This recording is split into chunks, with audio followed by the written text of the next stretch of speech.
Yay. Yay! I'm back for another review. Yeah. Woo! I'd like to personally thank Jeremy for not making this film so I can see it. You can always come whenever. And we always invite people and almost nobody ever shows up. So. Bastards. Yeah. Don't know what you're missing. Well, he wanted to go see Holmes and Watson, and that movie's so bad. Like, it's got like a 3 on Rotten Tomatoes. Oh my god. Yeah, and like... 3 people liked it? Like, yeah. You gotta think of the thousands of people, it's like probably only about like a person. A person. But, oh my god. But people are walking out of the theater. It's so bad. So That's terrible. I kind of want to see it because I'm half and half on Will Ferrell movies. Like, yeah. I really like Talladega Nights, but I didn't care for Step Brothers. Really? Yeah. You didn't like Step Brothers? It was too much linorama. Yeah. Too much of them just making shit up and just going along with it. Like, Anchorman is a lot more scripted, and it's a much better film. Right, Anchorman was good. I liked Anchorman 2 as well. Anyway, we didn't see any of that. No, not at all. We saw Spider-Man Into the Spider-Verse. Spider-Man! Because there was a lot of them. And it's chick and a pig. And a pig. I love they stuck with the pig's origin story. That's the greatest. Or a spider that gets bit by a radioactive pig. Yeah. Turns into... That was pretty cool. I like the movie itself was a really cool animation. Yes, it was. It was like, I don't know if it was CGI so much as it was just, it was different. It was like a comic book turned into a movie, but when they introduced the other spider people, all their art styles were different. Yeah, all the art styles were different. It was really cool. Spider Pig is like a Looney Tunes character, and yeah, and he totally had a mallet that he pulled out, and he gave it to the spider dude. Like, here, it fits in your pocket. He's like, what the fuck? And then the anime Spider-Man, I thought that was when they first showed up. I was like, oh, that's so funny. Yeah, because I don't know a lot about that character. I know nothing about it. And the fact that Spider-Man Noir was fucking Nicolas Cage, and he was black and white. He couldn't see color. Yeah, the Rubik's Cube just confounded him. I thought that was great. But no, this movie was really good. I really liked it. People are saying it's the best Spider-Man movie. I still think that the Part 2, the Tobey Maguire, was the best Spider-Man film ever. That was a good movie. I love that movie. I think Spider-Man 3 is all right. I like it more than most people do. I like Spider-Man 3. I think Sandman should have played a more of a character in that movie. Oh yeah, he was the best part of the movie. Yeah, totally. I mean, like when his transformation is like one of the best scenes in a superhero film ever. Yeah. But this was a good Spider-Man movie for sure. Yeah. And even though it's a cartoon, I strongly recommend it. I think a lot of superhero movies, even with DC, a lot of cartoon superhero movies are really good. Oh, DC kills Marvel when it comes to the animated films, but this one... Yeah. Like, my favorite animated superhero film is Batman Mask of the Phantasm. I think it's the best animated, but this is up there. I mean, yeah. I really prefer the Wonder Woman movie. I love that movie. Yeah. I like when she teaches a little girl to use a sword, she's like, now go raise hell. And you just hear in the background, they go, look, ah! The fact that Steve Trevor's, I love the scene in the bar in that one where I drank like a whole bottle of whiskey and she's fine. Right. He's had a couple shots and he's slobbery drunk. Completely trashed. But, yeah, this is easily the best Marvel animated film ever. And I've only seen a handful of them because they're usually not that great. Yeah. They're not, like, terrible, but nothing special. Not like the DC ones. Yeah, those are good. Those are almost like, we don't want to spend a big budget on a Hollywood movie, so here's a cartoon. Yeah. But it's excellent. Like, have you seen Teen Titans, The Judas Contract? No. It's really good. And then they're going to do a Teen Titans versus Teen Titans movie. It's going to be Teen Titans Go versus the older Teen Titans cartoon. Okay. So I'm looking forward to that one. Nice. But this was really cool. The voiceovers were all great. Yeah. And I know, like, Spider-Man is my favorite Marvel character. I got a big old Spider-Man tattoo on my back. From what I know, because I didn't read all of this, because there's a lot of Spider-Verse storylines, I've not read them all, and a lot of them happened during that period of time when I wasn't reading comics, and so I don't know what I know about it. It got a lot of stuff right. There's one thing it got wrong, and it's something that happens to his uncle that I don't believe that happened in the actual, but I don't want to spoil it for the people that haven't seen the movie yet. But it's something that happens with Miles' uncle. I don't think that actually happened in the comic book, but It was really good. I mean, yeah, not really much else to say about it. Just go see it. Yeah, I mean, it's of course it's one of those things. If you're not into superhero films, this won't be the movie that changes your mind. Right. But as far as like an animated film looking like a comic book on a screen, I've never seen anyone do it like this. Oh, yeah. Like when they hit each other, you see the pals like in a comic book. It's like the old Batman TV show. Right. I really like that. But it's not they don't do it annoyingly either. No, it's very subtle. Very subtle. That was one thing I noticed very early on was the little comic book style of like that, like people getting hit or the thought bubbles. The thought bubbles was really cool, and I thought it would get annoying at some point, but it never did. And yeah, I think this is definitely one of the better movies that they've put out, even including the live action. Mm-hmm. And there's a lot of action in it. There's a lot of funny parts because it's Spider-Man. Yeah.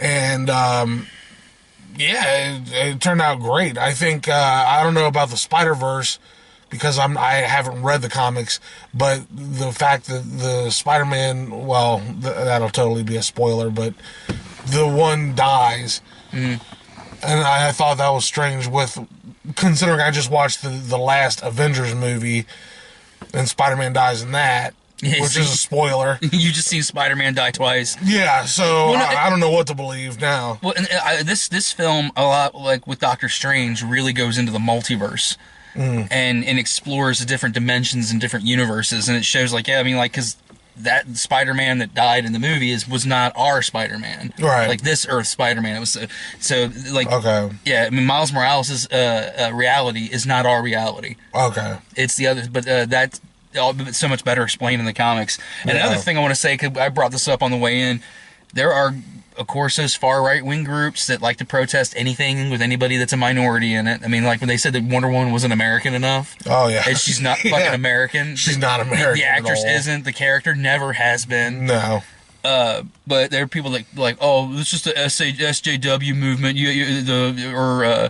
They have to be politically correct and make a black Spider-Man. It's like, Miles Morales has been around for a long time. This isn't a new character. Yeah. This wasn't just a cash grab because, hey, we're going to, no. I hate that shit so much. Like, this was new to me because I haven't kept up with the comic books, but I get it. Like, he's been around a while. I'm not stupid. They're not going to throw a movie out there on a brand new superhero. He's earned his web, so to speak. And what's funny is they always refer to him as a black Spider-Man. He's half black, half Mexican, I believe. I think his mom was she Mexican? I can't remember. She was Latina. Definitely Latina, but I'm pretty sure she was from Mexico. I could be wrong about that. But yeah, so he's like half and half, and he's mixed race, and people are like, oh, I just had to bring that because it just annoys the piss out of me. It's like, and even if it was, who gives a fuck? It's a fictional character, right? Exactly. Like in the comics now, Aqualad is gay. Okay. And so, right? Like there can't be a gay superhero. It's gonna happen. Yeah, I mean, it happens in everyday life. I mean, get used to it, get over it. It's just the things that people find and nitpick about these movies. Yeah.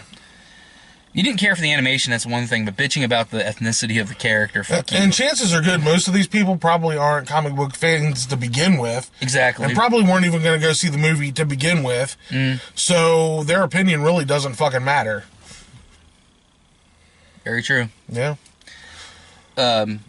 Let's, a couple trailers. There was like a teaser trailer for Toy Story 4. That was fucking hilarious. Yeah, that was pretty cool. I loved that. That was that. I love that it was Keegan-Michael Key from Key and Peele. Yeah.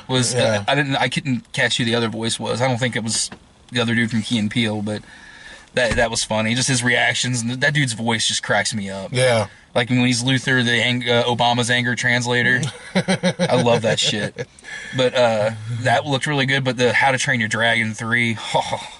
Yeah, I haven't seen any of those movies, but that looked good. I have the first one on DVD, but I have the second one on Blu-ray. I don't think it has a DVD copy, or I'd let you borrow them both. But they're very good movies. I actually think 2 is better than 1, and this one looks fantastic. They're very dark. I mean, they're for kids, but little kids, there's a very dark subject matter in the How to Train Your Dragon movies. They get very sad at points, and things happen that are like, I can't believe you're doing this in a cartoon. But what was the other one? It seemed like there was a third one. We got The Secret Life of Pets 2. Oh, yeah. And I've never seen the first one. Honestly, the trailer for the first one looked terrible, so I never saw it. But the trailer for this one actually looks pretty funny. Yeah, the movie I thought was like, it was good. It was like kind of what you would expect from that kind of movie, but it was a little better. Yeah. So it was worth the watch for me anyway. I really enjoyed it. It kind of went to a place where I didn't expect it to go. So, yeah, I look forward to the sequel too. Yeah, I might have to go catch the first one now, and because I kind of want to see that. Yeah. We got one other trailer, and I can't remember what the hell it was. Did we? I think there was 4 trailers, but... Or maybe there was just the 3. I think it was just the 3. Yeah, because this movie's been out for... We're reviewing this like it's a brand new movie. This movie's been out for like a fucking month. Has it really? Yeah. Well, oh, wow. Actually, it came out like 3 weeks ago. Okay. But I couldn't get to the theater. At one point we were sick, and then the last time I had to see fucking Aquaman. Yeah. There are people that have this on their top 10 list. I think Aquaman was a little bit better of a movie, but this was a lot of fun. Oh, yeah. Definitely a lot of fun.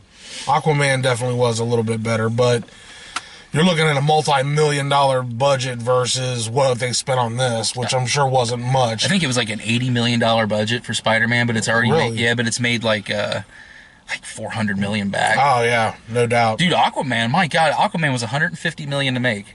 And Marvel needs to take note from this, because all Marvel films are like $280 million films. And it's going to hit $1 billion. As of this morning, it was at 850 million. Wow, that's incredible. Yeah, and it's only been out for a couple of weeks, and it'll be in theaters for at least another 3 or 4 weeks. It'll hit $1 billion.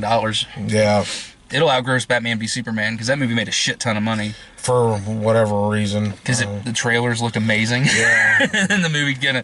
I still, the first half of Batman v Superman I thought was really good, and it just fell apart in the end. Yeah, totally. That last fight scene was just totally underqualified for that movie. It was way too much crammed into too little. And you know what my biggest problem with that movie was when Batman was like, I hate you, Superman, I'm gonna kill you, and then, oh, our moms have the same name? Yeah, that stopped it. You're my best friend. Yeah, that was just a little ridiculous. I think Robot Chicken made fun of that. Did they? And he's like, well, what's your father's name? And he's like, Jonathan. He's like, mine's Thomas. Kills him.